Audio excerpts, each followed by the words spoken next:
അപ്പോൾ നമുക്ക് എറണാകുളത്തിലൊരു ഡേ കണ്ടാലോ.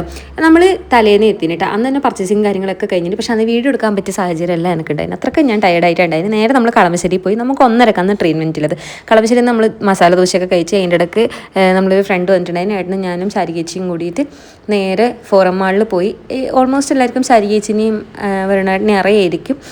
അങ്ങനെ ഫോറം മാളിൽ നിന്ന് കുറച്ച് പർച്ചേസിങ് കാര്യങ്ങളൊക്കെ കഴിഞ്ഞ് അവിടെ നിന്ന് കുറച്ച് വീഡിയോസും ഫോട്ടോസൊക്കെ എടുത്ത് ഒറിജിനൽസ് എന്ന് പറഞ്ഞൊരു ഇവിടെ വന്നു. അവിടെ എന്ന് വെച്ചാൽ ഐസ്ക്രീം, നമ്മൾ ഒറിജിനൽ ഫ്രൂട്ട്സിൽ നിന്ന് ഉണ്ടാക്കുന്ന ഒരു ഐസ്ക്രീമാണ്.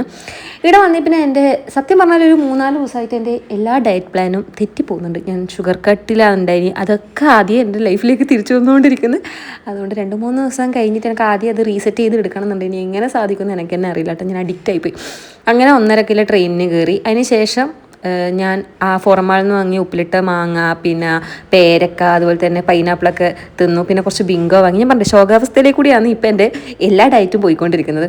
അതിനുശേഷം നല്ല ഒരു 6-7 മണിക്കൂറത്തെ യാത്രയ്ക്ക് ശേഷം പയ്യന്നൂർ എത്തിയിട്ടാണ്. ഭയങ്കരമായിട്ട് ക്ഷീണിച്ചിട്ടുണ്ടെങ്കിൽ. അപ്പോൾ അടുത്ത വീഡിയോ കാണാം.